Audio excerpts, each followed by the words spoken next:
नमस्कार दोस्तों, मैं Vishnudhari Singh advocate Vishnudhari Singh legal channel में आप सभी दर्शकों का स्वागत करता हूं। दोस्तों, आज मेरे वीडियो बनाने का टॉपिक है बलवा और दंगा में क्या अंतर है, राइट और अफरे में क्या अंतर है। दोस्तों, बलवा की अंग्रेजी राइट होती है, दंगा की अंग्रेजी अफरे होता है। दोस्तों, बलवा की परिभाषा इंडियन पिनल कोड के सेक्शन 146 में दी गई है। दोस्तों, सेक्शन 146 के अनुसार जब किसी विधि विरुद्ध जमाव के सदस्य के द्वारा, जिससे विधि विरुद्ध जमाव का मतलब है अनलॉफुल असेंबली, जहां 5 या 5 से अधिक व्यक्ति जुटकर एक जगह एकत्रित होकर किसी गलत काम करने हेतु उन लोगों का एक मोटिव बनाते हैं, एक उद्देश्य बनाते हैं, इसे हम अनलॉफुल असेंबली कहते हैं। दोस्तों, तो जब किसी विधि विरुद्ध जमाव या अनलॉफुल असेंबली के द्वारा अपने समान उद्देश्य की पूर्ति होती हो, अपने समान उद्देश्य, उन लोगों का एक कॉमन ऑब्जेक्ट है दोस्तों कि फलाने के साथ आज ये करना है, तो अपने समान उद्देश्य की पूर्ति हेतु अगर वो बल और हिंसा का प्रयोग करते हैं तो ऐसा कहा जाता है कि विधि विरुद्ध जमाव का प्रत्येक सदस्य के द्वारा या किसी एक सदस्य के द्वारा बलवा कारित किया गया। यानी दोस्तों, राइट विधि विरुद्ध जमाव के विरुद्ध सभी सदस्यों के द्वारा किया गया। दोस्तों, अब आते हैं बलवा यानी राइट के आवश्यक तत्व पर। हम कैसे पहचानेंगे कि यह राइट ही है या बलवा ही है। दोस्तों, बलवा के लिए पहले आवश्यक तत्व है, यह जरूरी है कि इसमें 5 या 5 से अधिक व्यक्ति होना जरूरी है। दोस्तों, दूसरा इसका उद्देश्य है दोस्तों, पूरा अनलॉफुल असेंबली अपने समान उद्देश्य के कारित करने हेतु किसी के विरुद्ध, किसी के प्रति दुश्मनी का भाव रखता है। तीसरा है इसका इंग्रेडिएंट यानी आवश्यक तत्व कि अनलॉफुल असेंबली के किसी एक सदस्य के द्वारा या सारे सदस्य के द्वारा बल प्रयोग किया जाता है। दोस्तों, किसके लिए? कॉमन ऑब्जेक्ट, समान उद्देश्य को लागू करने के लिए बल का प्रयोग किया जाता है। दोस्तों, ये हुआ बलवा। बलवा की सजा इंडियन पेनल कोड के सेक्शन 147 में दी गई है और 148 में दी गई है।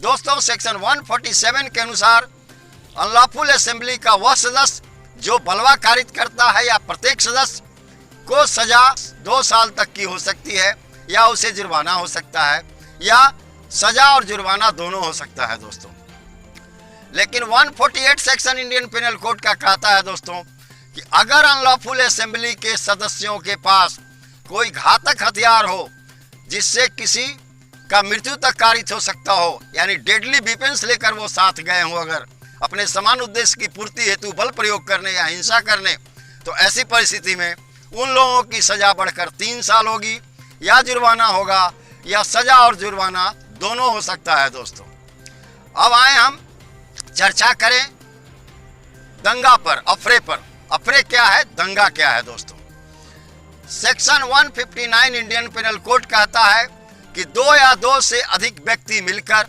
किसी पब्लिक प्लेस पर, लोक जगह पर आपस में लड़ बैठते हैं जिससे लोक शांति भंग होती है, public piece and tranquillity breach होता है। दोस्तों, कहने का मतलब कि 2 व्यक्ति या 2 से अधिक व्यक्ति एक जगह पर आपस में लड़ गए, इनका कोई उद्देश्य नहीं है, जबकि बलवा करने वाले का एक उद्देश्य है कि किसी के विरुद्ध में बल प्रयोग करना है, उसकी संपत्ति पर कब्जा करना है या उसे लूटना है या मारना है। लेकिन दंगा करने वाले के पास, अफरेट करने वाले के पास कोई इस तरह का उद्देश्य नहीं है। ये लोग किसी पब्लिक प्लेस पर आपस में लड़ बैठते हैं जिससे लोक शांति यानी जनता की शांति भंग होती है। दोस्तों, दंगा 2 व्यक्ति या उससे अधिक व्यक्तियों के द्वारा किया जाता है। इसमें दंगाइयों का कोई उद्देश्य नहीं होता, ये इसके आवश्यक तत्व हैं। दोस्तों, और उनकी लड़ाई यानी दंगा करने वाले व्यक्तियों की लड़ाई किसी पब्लिक प्लेस पर ही होना चाहिए, प्राइवेट प्लेस पर नहीं। अपने घर में कोई लड़ रहे हो तो कोई दिक्कत नहीं, लेकिन अगर वही गली में निकल के लड़े जो पब्लिक प्लेस है, तब यह दंगा माना जाएगा, यह अफरे माना जाएगा। दोस्तों, अफरे की सजा इंडियन पेनल कोड के सेक्शन 160 में दी गई है। दोस्तों, अब आते हैं दोस्तों, दंगा के आवश्यक तत्व कौन कौन से हैं। इसके आवश्यक तत्व हैं दोस्तों, पहला, इसमें 2 या 2 से अधिक व्यक्ति होना चाहिए। उनकी लड़ाई, दूसरा है उनकी लड़ाई पब्लिक प्लेस पर ही होना चाहिए।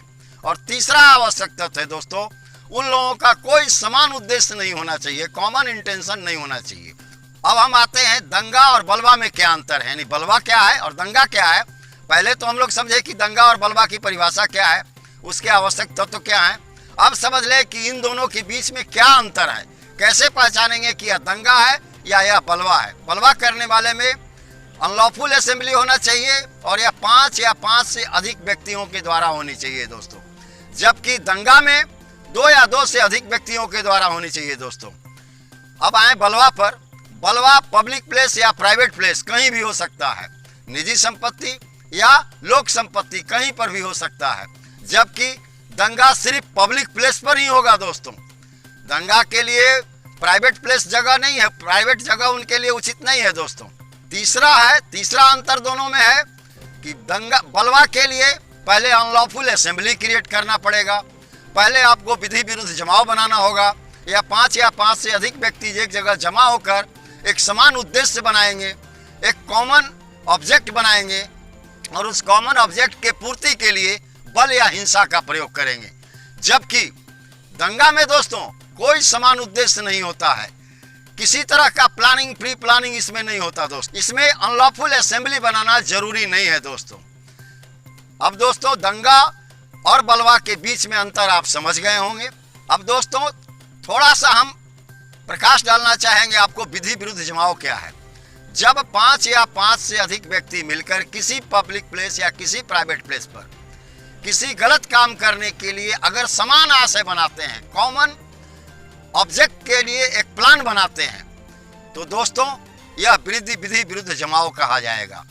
चाहे वो कॉमन ऑब्जेक्ट में किसी की संपत्ति कब्जा करना हो, किसी को किसी कानूनी काम करने से रोकना हो, किसी की संपत्ति लूट लेनी हो या किसी की हत्या कर देनी हो, ये दोस्तों अनलॉफुल असेंबली कहा जाएगा। इसे हम अनलॉफुल असेंबली या विधि विरुद्ध जमाव कहेंगे दोस्तों। धन्यवाद दोस्तों।